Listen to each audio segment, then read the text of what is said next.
Hello friends, അങ്ങനെ പാലക്കാട് പോകുന്ന road സൈഡിൽ ആലത്തൂർ കഴിയുകയാണ് നമ്മുടെ ഈ മലബാർ ഹോട്ടൽ. ഇപ്പം കുട കൊണ്ടുവന്നാണ്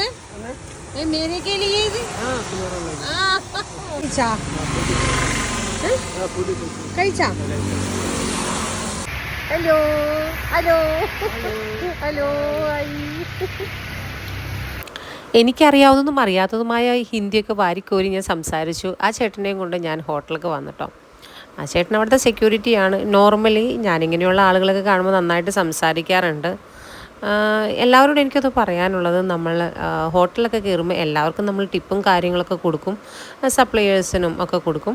പക്ഷേ നമ്മൾ മിക്ക ആളുകളും വിട്ടുപോകുന്നൊരു ഏരിയയാണ് നമ്മുടെ സെക്യൂരിറ്റി. അവരാണ് ഏറ്റവും കൂടുതൽ വെയിലും മഴയൊക്കെ കൊണ്ട് നമ്മളെ ഇൻവൈറ്റ് ചെയ്ത് ഹോട്ടലിലേക്ക് വിളിച്ചു വരുത്തുന്നത് തന്നെ. അപ്പോൾ അവർക്ക് എന്തെങ്കിലുമൊക്കെ കൊടുത്ത് നമ്മൾ സഹായിക്കണ്ടേ? അങ്ങനെ സഹായിക്കണം കേട്ടോ. അതൊന്നും നമുക്ക് വീഡിയോ കൂടെ കാണിക്കണം എന്നൊന്നുമില്ല, പക്ഷെ നമുക്ക് ചെയ്യാൻ പറ്റാവുന്ന ഹെൽപ്പൊക്കെ അവർക്ക് ചെയ്തു കൊടുക്കാം കേട്ടോ. പിന്നെ ഞാൻ എപ്പോൾ വന്നാലും ഈ ഹോട്ടലിൽ വന്നാലും ഇവിടുത്തെ മാനേജർ എനിക്കൊരു പായസം എപ്പോഴും കോംപ്ലിമെൻ്റായിട്ട് തരാറുണ്ട് കേട്ടോ. എനിക്ക് പായസം ഭയങ്കര ഇഷ്ടമാണെന്ന് അവർക്കറിയാം. അതുകൊണ്ടാണ് ഇടയ്ക്കിടയ്ക്ക് പോകുന്ന ഹോട്ടലല്ല. അപ്പോൾ അവർക്ക് എന്തായാലും നമ്മുടെ ടേസ്റ്റും കാര്യങ്ങളൊക്കെ അവർക്ക് മനസ്സിലാവല്ലോ.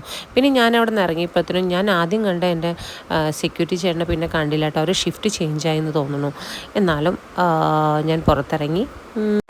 പിന്നെ എൻ്റെ മുമ്പിൽ കണ്ട നമ്മുടെ സെക്യൂരിറ്റി ചേട്ടനടുക്ക് ടാറ്റയും കൊടുത്തു, കുറച്ച് ടിപ്പൊക്കെ കൊടുത്തു. ഞാൻ അവിടെ നിന്ന് പോന്നു കേട്ടോ. അപ്പോൾ എല്ലാവരും ഈ കാര്യം ഒന്ന് ഓർക്കാൻ ശ്രമിക്കുക. അപ്പോൾ ടാറ്റ, ബൈ.